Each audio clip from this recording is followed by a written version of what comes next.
can you give us a breakdown of what is owed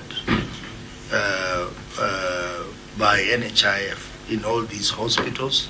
What has been paid and what is the balance for all these 5 hospitals? Yeah, for each one of them, we can ask the MedSoup. For example, now, since we are dealing with Mwingi level 4, we can hear from the MedSoup to give us details of what comprises the 43 million which is owed. And each of the MedSoups can do the same. Thank you. Through the chair, Your Excellency. By the time of audit, NHIF claims were about 43 million. Currently, we claim on an accrual basis, so we carry forward the balances. And as of today, both NHIF and SHIF unpaid claims stand at 65,858,226 and 85 cents. The next hospital? Let's have KCRH, and then we go to Shikuru, then Ikanga, and then Mutomo.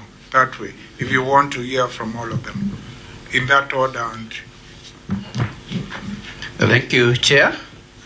At the time of the audit, Kitui County Referral Hospital was owed by NHIF Kenya shillings 68,735,093. None has been paid out of that amount. Currently, with SHA, we are owed 303 million. Thank you. Yes, through the chair, for Sekuru Sub-County Hospital, at the time of audit, we had claimed 11,614,880, and the unpaid amount is 3.615 million. The rejected claims is at 284,880, and for the period since the audit, we have claimed a total of 5.422 million and only got reimbursement for 1.132 million, which is a percentage of 20.89 on payment. Thank you. Okay, Ikanga, MedSoup. Through the chair, as at the time of audit, we had an outstanding bill of from NHIF of 310 shillings. The total claims that we've done on SHA is 12,240,466, and we've been reimbursed 5,483,000. Unpaid SHA remains at 6,756,809. Thank you. Okay, Mutomo, last. Through the chair, the total claims from SHA is at 10 million. The claims that have been we have been reimbursed 2.2. The unpaid claims are at 1.6. At the time of the audit, SHA NHIF unpaid claims was at 1.4 and SHA at 4.8. Thank you. Like in our case, if I may talk about the figures, the total claims were 1890 as at January 2026.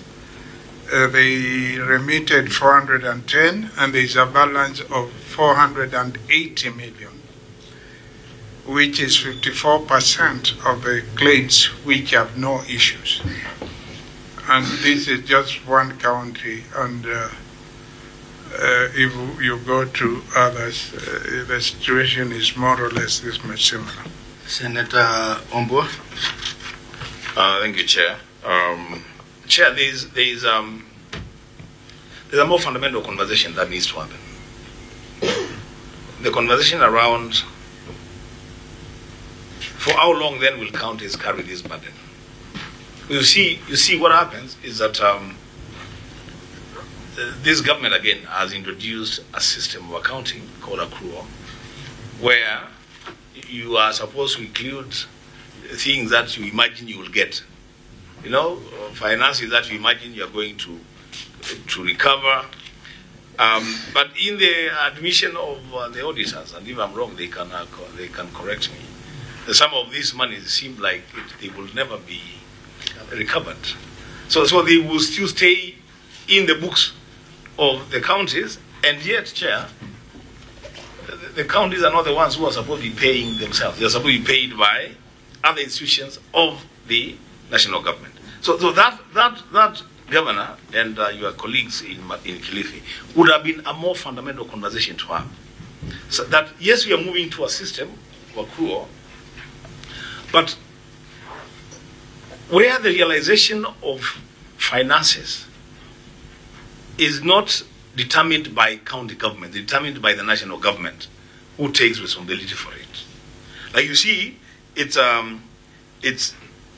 unbelievable that now in the county government of Kitui hospitals, they are owed 480 million Kenya shillings by SHA. And you know what this means, Governor and your colleagues? This is what it means. NHIF, which was started way back in 1966, for all those years, accumulated this amount of debt, small little debt to counties. Now, SHA, which is hardly a year old, has ballooned the debts to unimaginable levels. That conversation, Governor, when you meet those colleagues of yours under that umbrella body established under the Intergovernmental Relations Act, you may want to advise them that that's a more fundamental conversation that the Senate and the COG should have. And perhaps even include the national government in that conversation. Because I actually don't even know whether now this question that we are raising here, Auditor, it should be responded to by the county government of Kitui, or the NHIF should be coming here to tell us when are we going to, the SHA should be coming here to tell us when are we going to give this money to the county government of Kitui for them to be able to balance their financials. I thank you. Then, Chair, then it means maybe as a committee, at some stage, it might be important to call the Minister of Health, because we are protectors of devolution. And if they're crippling our hospitals, then we need to summon them here. In the next 2 weeks, we will invite the Ministry of Health, the CS for Health, to appear before us on what they are doing to deal with this matter. Because, you see, the law is very clear that when NHIF transitioned to SHIF, they carried all the assets and liabilities. So there is no point in them saying they can't pay. They need to pay, and we need to compel them to pay. But before we do that, clerk and fiscal analyst, please prepare for us a report of what is owed by NHIF to each county hospital entity. Then we can engage the Ministry of Health. I have a proposal to the governors. I know they will not take it, but I will propose something that may compel SHA to remit to county-based hospitals. Why can't you just aggregate the sums owed, all of you, and assign or instruct an auctioneer through a court to attach the SHA building? Yeah, perhaps that way they are going to give you the money. Attach some property, attach the headquarters. That's what these things, they have to fight for these things. I thank you, Chair.